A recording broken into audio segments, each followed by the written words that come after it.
एक बार अकबर बादशाह ने बीरबल से शान से कहा, बीरबल, हमारी जनता बेहद ईमानदार है और हमें कितना बहुत प्यार करती है। बीरबल ने तुरंत उत्तर दिया, बादशाह सलामत। आपके राज्य में कोई भी पूरी तरह ईमानदार नहीं है, न ही वो आपसे ज्यादा प्यार करती है। यह तुम क्या कह रहे हो बीरबल? मैं अपनी बात को साबित कर सकता हूँ बादशाह सलामत। ठीक है, तुम हमें साबित करके दिखाओ, बादशाह अकबर बोले। बीरबल ने नगर में ढिंढोरा पिटवा दिया कि बादशाह सलामत एक भोज करने जा रहे हैं। उसके लिए सारी प्रजा से अनुरोध है कि कल सुबह दिन निकलने से पहले हर आदमी एक एक लोटा दूध डाल दे। कड़ाहे रखवा दिए गए हैं, उनमें हर आदमी दूध डाल जाए। हर आदमी ने यही सोचा कि जहां इतना दूध इकट्ठा होगा वहां उसके एक लोटे पानी का क्या पता चलेगा। हर आदमी कड़ाहों में पानी डाल गया। सुबह जब अकबर ने उन कड़ाही को देखा जिनमें जनता से दूध डालने को कहा गया था, तो दंग रह गए। उन कड़ाहों में तो केवल सफेद पानी था। अकबर को वस्तुस्थिति का पता चल गया। सब लोग एक जैसा सोचते हैं। अकबर बीरबल की कहानी। दरबार की कार्यवाही चल रही थी। सभी दरबारी एक ऐसे प्रश्न पर विचार कर रहे थे जो राजकाज चलाने की दृष्टि से बेहद अहम न था। सभी एक एक कर अपनी राय दे रहे थे। बादशाह दरबार में बैठे यह महसूस कर रहे थे कि सबकी राय अलग है। उन्हें आश्चर्य हुआ कि सभी एक जैसे क्यों नहीं सोचते। तब अकबर ने बीरबल से पूछा, क्या तुम बता सकते हो कि लोगों की राय आपस में मिलती क्यों नहीं? सब अलग अलग क्यों सोचते हैं? हमेशा ऐसा नहीं होता, बादशाह सलामत। बीरबल बोला, कुछ समस्याएं ऐसी होती हैं जिन पर सभी के विचार समान होते हैं। इसके बाद कुछ और काम निपटा कर दरबार की कार्यवाही समाप्त हो गई। सभी अपने अपने घरों को लौट चले। उसी शाम जब बीरबल और अकबर बाग में टहल रहे थे तो बादशाह ने फिर वही राग छेड़ दिया और बीरबल से बहस करने लगे। तब बीरबल बाग के ही एक कोने की ओर उंगली से संकेत करता हुआ बोला, वहां उस पेड़ के निकट एक कुआं है, वहां चलिए। मैं कोशिश करता हूं कि आपको समझा सकूं कि जब कोई समस्या जनता से जुड़ी हो तो सभी एक जैसा ही सोचते हैं। मेरे कहने का मतलब यह है कि बहुत सी ऐसी बातें हैं जिनको लेकर लोगों के विचार एक जैसे होते हैं। अकबर ने कुछ देर कुएं की ओर घूरा, फिर बोले, लेकिन मैं कुछ समझा नहीं। तुम्हारे समझाने का ढंग कुछ अजीब सा है। बादशाह जबकि जानते थे कि बीरबल अपनी बात सिद्ध करने के लिए ऐसे ही प्रयोग करता रहता है। सब समझ जाएंगे हुजूर, बीरबल बोला। आप शाही फरमान जारी कराएं कि नगर के हर घर से एक लोटा दूध लाकर बाग में स्थित इस कुएं में डाला जाए। दिन पूर्णमासी का होगा। हमारा नगर बहुत बड़ा है। यदि हर घर से एक लोटा दूध इस कुएं में पड़ेगा तो यह दूध से भर जाएगा। बीरबल की यह बात सुन अकबर ठहाका लगाकर हंस पड़े। फिर भी उन्होंने बीरबल के कहेनुसार फरमान जारी कर दिया। शहर भर में मुनादी करवा दी गई कि आने वाली पूर्णमासी के दिन हर घर से एक लोटा दूध लाकर शाही बाग के कुएं में डाला जाए। जो ऐसा नहीं करेगा उसे सजा मिलेगी। पूर्णमासी के दिन बाग के बाहर लोगों की कतार लग गई। इस बात का विशेष ध्यान रखा जा रहा था कि हर घर से कोई न कोई वहां जरूर आए। सभी के हाथों में भरे हुए पात्र, बर्तन दिखाई दे रहे थे। बादशाह अकबर और बीरबल दूर बैठे यह सब देख रहे थे और एक दूसरे को देख मुस्करा रहे थे। सांझ ढलने से पहले कुएं में दूध डालने का काम पूरा हो गया। हर घर से दूध लाकर कुएं में डाला गया था। जब सभी वहां से चले गए तो अकबर व बीरबल ने कुएं के निकट जाकर अंदर झांका। कुआं मुंडेर तक भरा हुआ था, लेकिन यह देख अकबर को बेहद हैरानी हुई कि कुएं में दूध नहीं, पानी भरा हुआ था। दूध का तो कहीं नामोनिशान तक न था। हैरानी भरी निगाहों से अकबर ने बीरबल की ओर देखते हुए पूछा, ऐसा क्यों हुआ?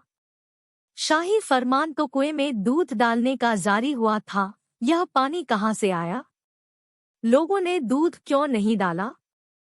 बीरबल एक जोरदार ठहाका लगाता हुआ बोला, यही तो मैं सिद्ध करना चाहता था हुजूर। मैंने कहा था आपसे कि बहुत सी ऐसी बातें होती हैं जिस पर लोग एक जैसा सोचते हैं, और यह भी एक ऐसा ही मौका था।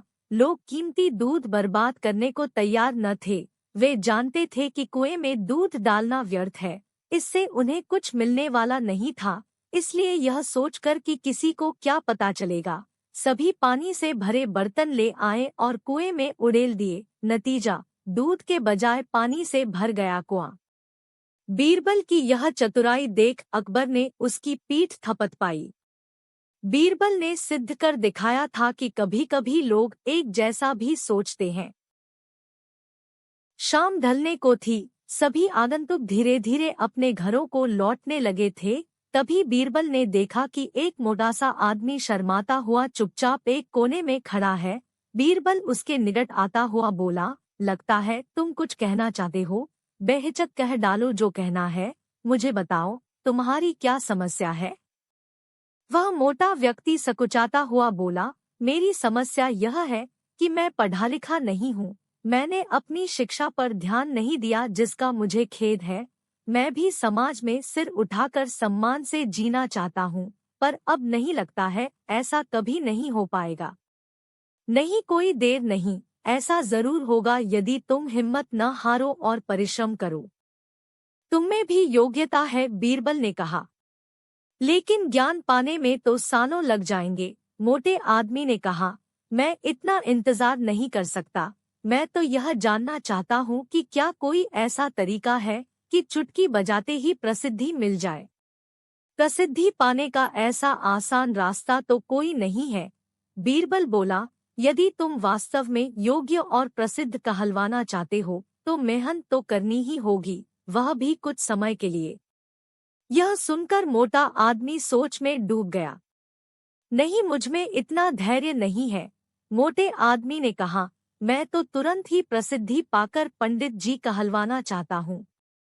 ठीक है, बीरबल बोला, इसके लिए तो एक ही उपाय है। कल तुम बाजार में जाकर खड़े हो जाना। मेरे भेजे आदमी वहां होंगे जो तुम्हें पंडित जी कहकर पुकारेंगे।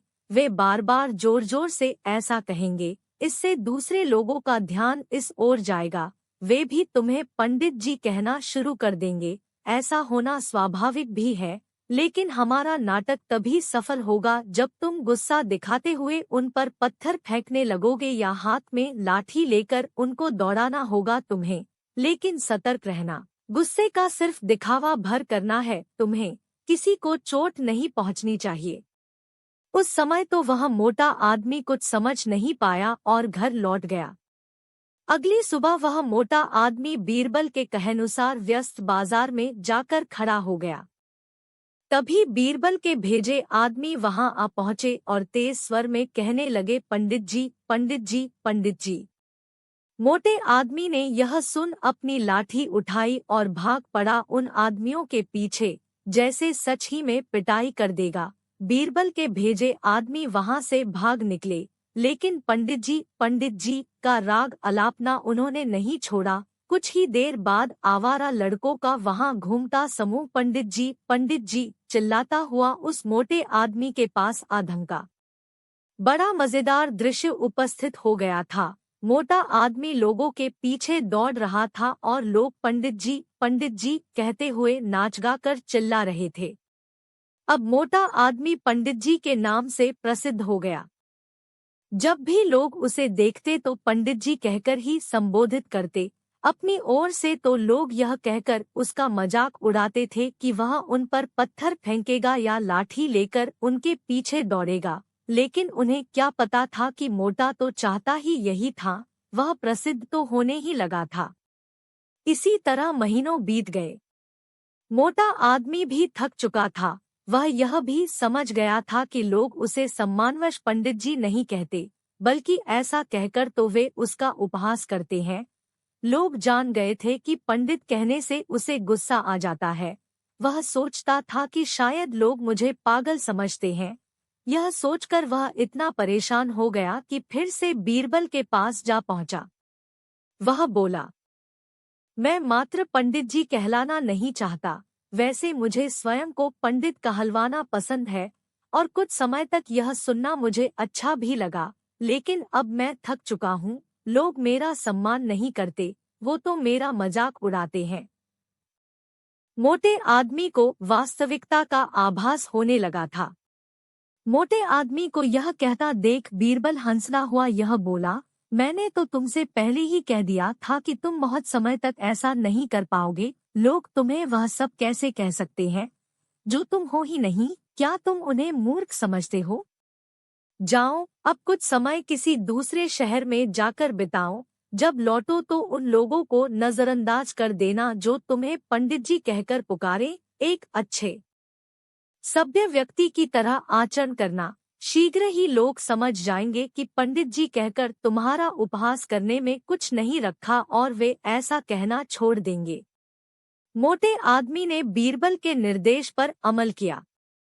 जब वह कुछ माह बाद दूसरे शहर से लौटकर आया तो लोगों ने उसे पंडित जी कहकर परेशान करना चाहा, लेकिन उसने कोई ध्यान न दिया। अब वह मोटा आदमी खुश था कि लोग उसे उसके असली नाम से जानने लगे हैं। वह समझ गया था कि प्रसिद्धि पाने की सरल राह कोई नहीं। एक बार अकबर बिस्तर पर पड़े पड़े पानी मांगे जा रहे थे।